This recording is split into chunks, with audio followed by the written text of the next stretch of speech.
Hello friends, welcome back. My name is Alden Groves, aka Evoke, and I want you to know that it's time to stop giving 100%. So some of you may not know this, but in addition to making and releasing my own music, singing on other people's tracks, producing other people's tracks, mixing, mastering, all of that good stuff, I am also a music production instructor with a company called Slam Academy. This is not like a promo or anything. If you want to check it out, I will leave a link down in the description. I won't claim to be the best teacher in the world, but it is a great option that is a little bit more cost effective, certainly more cost effective than going to college. I think we run a pretty tight ship. I think the curriculum is solid. One of the classes that I teach at Slam Academy is the Intro to Ableton Live course, taking people that have never used Ableton Live or sometimes even produced or played music before and showing them how to make their first tracks. I do notice some patterns in people. So a lot of the time what happens is someone will come to the class, they'll start making something and they'll say, for the whole semester, I'm just gonna work on this one thing. And they'll wanna work on this one song the whole time. Trying to make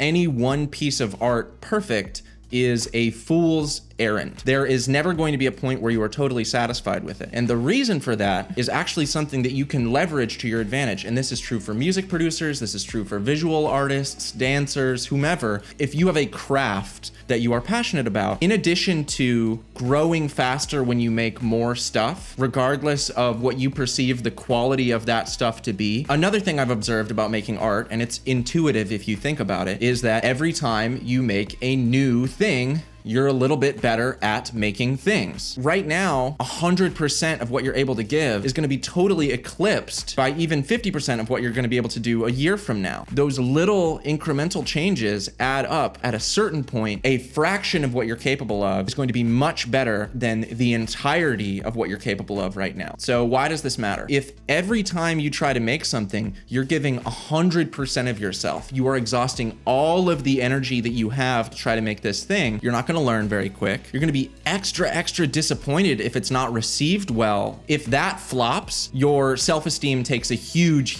hit, right? That feels bad. Between those two things, you're going to be really shooting yourself in the foot by giving 100% to every single project that you do. Let me be clear for a second about what I'm not saying. I'm not saying to phone it in on everything that you do. I'm not saying that you shouldn't work on things until they're done. But what I am saying is that you shouldn't define something being done as, oh, I gave my all to this. I gave this 100% of what I was capable of. Something is done. I especially encourage you to think about it this way when you are starting. Something is done when you stop learning from the process of making it. If you are done learning, the project is done. You have sucked all of the power that you are going to get from this piece of art out of it. And now, the best thing you can do is take all of that knowledge that you just accumulated from making this thing and make another thing. That boost in your competence, that boost in your ability to make stuff that you're happy with will carry on to the next project. And this is also very helpful for sketches, because if you are sketching out an idea, you are making a new song, a new piece of art, and you're not learning anything from trying to figure out how to polish that turd, that song's done. Move on to the next idea. The other thing that I think is worth keeping in mind, a big part of what makes art special is sharing that art. Giving 100% of yourself to one thing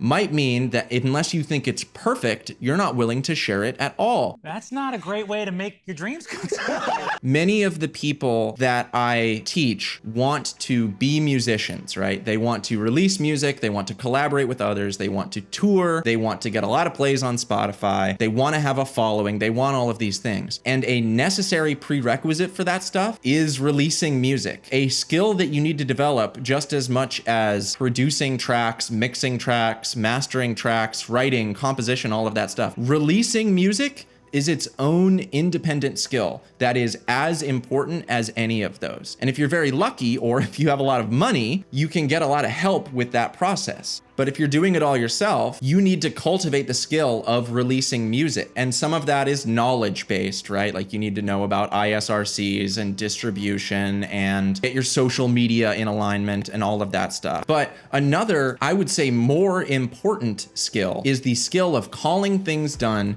and being willing to share them with an audience. That is like the ultimate skill of releasing music. You need to be able to put that stuff out there and figure out what that feels like. Figure out what people are responding to. That's like a meme, right? Is that people are like, well, you know, the beat I threw together in 30 minutes is more popular than the thing I spent thousands of hours polishing. That's not an accident. When you are giving 100%, you are also losing sight of the core, the heart of the idea that you're working on. Polishing is a different act than sculpting. And if you're constantly trying to smooth this sculpture, eventually you've sanded off all of the edges that made it interesting. I've definitely over-engineered ideas that might have been good in the first place and ended up with crap. There are exceptions to that. For example, my song Midas was on version something like 23 by the time that I finished it. But importantly, I was learning the whole time. I was learning about the best vocal delivery for the second half. I was learning about how to create that transition, how to create an interesting movement from point A to point B. Yes, it flexed a lot of my muscles,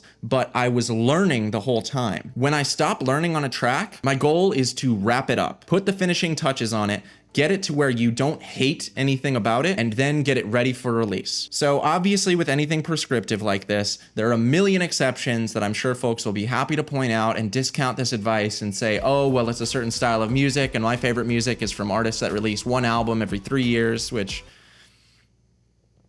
Don't look at me. Those are exceptions, in my opinion. The best artists that I know, truly the most talented people that I know, are that talented because they are constantly creating. They are always working and developing new ideas and experimenting and saying, cut, print, that one's done. Cut, print, that one's done. Doing collaborations to learn from others. Cut, print, that one's done. And releasing that music is a part of their skill set that I am still working on developing. And some of this maps onto your everyday life. You don't need to give 1,000,000% to every job or task. Give yourself some space. Give that information time to settle in, to soak up into the sponge that is your brain. And it will be useful to you, I promise. You can learn things about other people. You can learn things about relationships and work and your schedule just by not forcing yourself to try to be perfect all the time. So I am definitely calling myself out here a little bit too. But on that note, I have a release coming out this Friday that I'm hyped for. And it really did just take a push of being like, this is the release date. I just had to put a bow on it. And I had a timeline because releasing music is its own skill. It takes its own skill set. So that's just a quick video that I wanted to make for today. I am still working on the next episode of the AI Manager series. I'm just not quite done with it. I don't feel like I have the story that I wanted to tell with it yet. If you haven't already, please subscribe to the channel. It's the vast majority of people that watch my videos are not subscribed. It would mean a lot to me if you would just check. Keep an eye out for my release this Friday. The song is titled Kiss Kiss Bang Bang, my first release in a very long time. I'm so hyped to share it. If you haven't already heard the previews, I'll link them down in the description below. I'll see you in the next one. Thank you so much for watching. Bye. Don't forget to like and subscribe for the algorithm. Leave a comment telling me your favorite form of masochism. I should post more, I should write less, I should spend more time promoting, but I digress. I'm violently opposed to being fake with my online presence. I don't have the energy to pretend to be enlightened, lying through the lens as though I know you when I never will, and tell you that we're friends before I ask you for your dollar bills. This audio was brought to you by...